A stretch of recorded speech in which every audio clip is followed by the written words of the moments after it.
করুন। আসল ভয়ের খবর এটা নয়।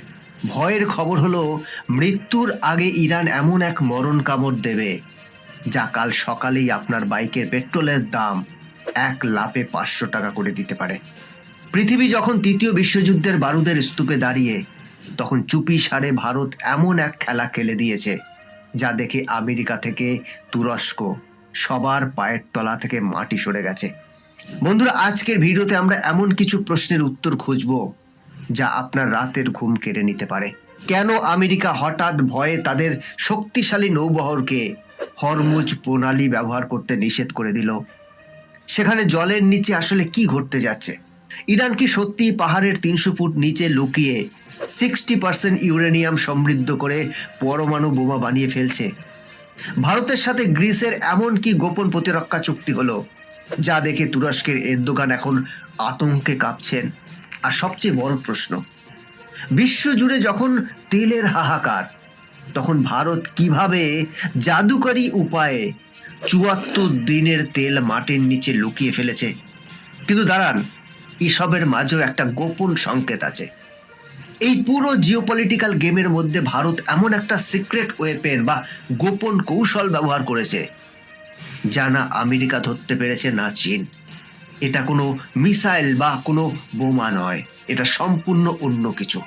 বন্ধুরা, ভিডিওর একদম শেষে আমি ভারতের সেই অদৃশ্য ব্রহ্মাস্ত্রের নাম ফাঁস করব, যা জানলে আপনি গর্বে বুক ফুলিয়ে বলবেন, এটাই আমার নতুন ভারত। এই গোপন তথ্যটা মিস করলে আপনি পুরো গল্পের আসল ক্লাইম্যাক্সটাই মিস করবেন। বন্ধুরা, আজকের ভিডিওতে ডেটা এবং প্রমাণ সহ প্রতিটি রহস্যের জট খুলব। নমস্কার, আমি গৌতম আছি আপনাদের সাথে। তাহলে চলুন দেরি না করে আসল খেলাটা শুরু করা যাক। বন্ধুরা, প্রথমেই আসি সেই বারুদের স্তূপে, যার নাম ইরান। সোজা কথায় বলতে গেলে ইরান আর কোনো লুকোছাপা করছে না। ইরানের অ্যাটমিক এনার্জি অর্গানাইজেশনের প্রধান মোহাম্মদ ইসলামী বুক ফুলিয়ে স্পষ্ট জানিয়ে দিয়েছেন, আমেরিকা যদি তাদের উপর থেকে সমস্ত নিষেধাজ্ঞা বা স্যাংশন না তোলে, তবে তারা ইউরেনিয়াম এনরিচমেন্ট 1 সেকেন্ডের জন্য থামাবে না। আর ভয়ের বিষয়টা ঠিক এখানেই। ইরান বর্তমানে 60% পর্যন্ত ইউরেনিয়াম ইনরিচ করে ফেলেছে। আপনি হয়তো ভাবছেন 60%-এর আর এমন কি? এখানেই তো আসল টুইস্ট। একটা নিউক্লিয়ার বোমা বানাতে 90% এনরিচমেন্ট লাগে, আর 60% থেকে 90% পৌঁছতে ইরানের মাত্র কয়েক সপ্তাহ সময় লাগবে। পরিস্থিতি এতটাই গরম যে আন্তর্জাতিক মহলে জল্পনা চলছে, ইরান কি তবে পাহাড়ের 300 ফুট নিচে লুকিয়ে বোমা বানাচ্ছে? খামেনি কি আমেরিকার সাথে চূড়ান্ত লড়াইয়ের প্রস্তুতি নিচ্ছেন? আমেরিকাও কিন্তু হাত গুটিয়ে বসে নেই। পেন্টাগন এবং সামরিক বিশেষজ্ঞরা পরিষ্কার হুমকি দিয়েছেন, আমেরিকা যদি একবার হামলা শুরু করে, তবে মাত্র 72 ঘন্টার মধ্যে ইরানের বর্তমান সরকারকে ধুলোয় মিশিয়ে দেওয়া হবে। ভাবুন একবার, মাত্র 3 দিন। কিন্তু ইরান কি চুপ করে মার খাবে? একদমই না। ইরানও স্পষ্ট বুঝিয়ে দিয়েছে, আমেরিকা যদি আক্রমণ করে, তবে তারা এমন জায়গায় আঘাত করবে যা পুরো বিশ্বের অর্থনীতিকে পঙ্গু করে দেবে। তাহলে ইরান কোথায় আঘাত করবে? বন্ধুরা, ম্যাপের দিকে তাকালে আপনারা দেখবেন একটা সরু জলপথ, যার নাম হরমুজ প্রণালী। বিশ্বের মোট তেলের 20% সরবরাহ এই ছোট্ট রাস্তা দিয়ে হয়। ইরান হুমকি দিয়েছে, যুদ্ধ শুরু হলে তারা এই রাস্তা বন্ধ করে দেবে। আর এই হুমকি যে ফাঁকা বুলি নয়, তা আমেরিকা হারে হারে টের পাচ্ছে। মজার ব্যাপার কি জানেন?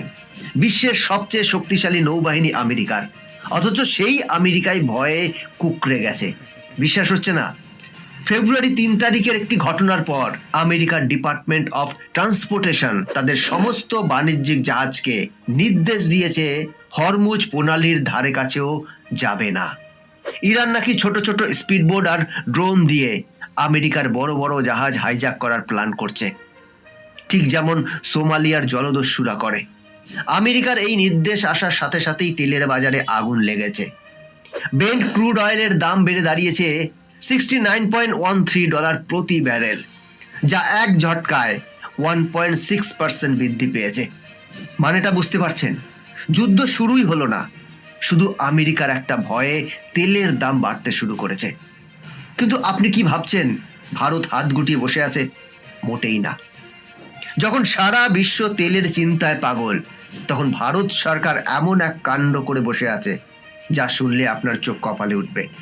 যখন আমেরিকা তার জাহাজ সরাতে ব্যস্ত, তখন ভারত চুপি সারে তার তেলের ট্যাঙ্ক কানায় কানায় ভরে ফেলছে। ভারতের পেট্রোলিয়াম মন্ত্রী হরদীপ সিং পুরী রাজ্যসভায় দাঁড়িয়ে বুক ঠুকে ঘোষণা করেছেন, বিশ্বে যাই হয়ে যাক ভারতের চাকা থামবে না। কেন জানেন? কারণ ভারত ইতিমধ্যেই ৭৪ দিনের তেল রিজার্ভ করে ফেলেছে। হ্যাঁ, ঠিক শুনছেন। যদি আজ থেকে আরব দেশগুলো এক ফোঁটাও তেল না দেয়, যদি সাগরে ভয়ঙ্কর যুদ্ধ শুরু হয়, তবুও আগামী ২.৫ মাস ভারত তার নিজের স্টকে আরামসে চলবে। ইন্টারন্যাশনাল এনার্জি এজেন্সির নিয়ম অনুযায়ী প্রতিটি দেশের ৯০ দিনের ইমার্জেন্সি তেল মজুদ থাকা উচিত। আর ভারত সেই লক্ষ্যের খুব কাছে পৌঁছে গেছে। এখন প্রশ্ন হলো, এত তেল ভারত রাখছে কোথায়? তাহলে বন্ধুরা আপনাদের বলি, ভারত অন্ধ্রপ্রদেশ এবং কর্ণাটকের মাটির নিচে বিশাল গুহা তৈরি করে রেখেছে। এই স্ট্র্যাটেজিক পেট্রোলিয়াম রিজার্ভের মোট ক্ষমতা 5.33 মিলিয়ন মেট্রিক টন।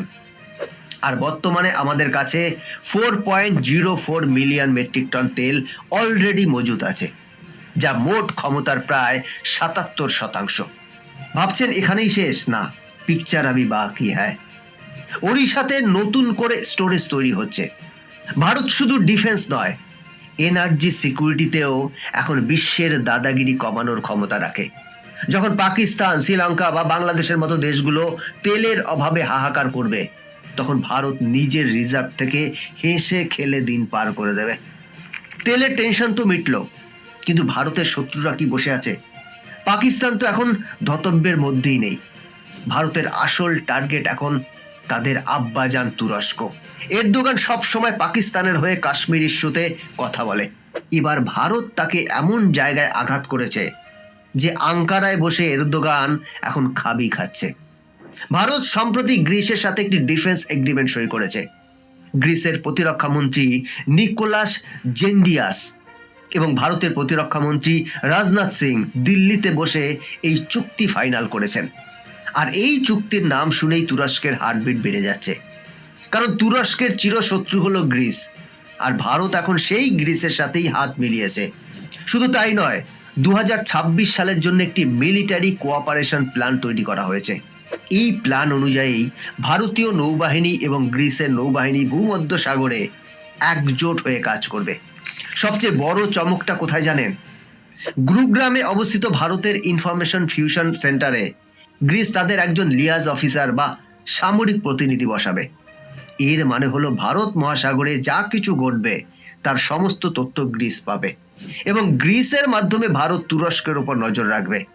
তুরস্ক এতদিন পাকিস্তানকে ড্রোন দিয়ে কাশ্মীর নিয়ে উল্টো পাল্টা বকে ভারতকে বিরক্ত করার চেষ্টা করছিল।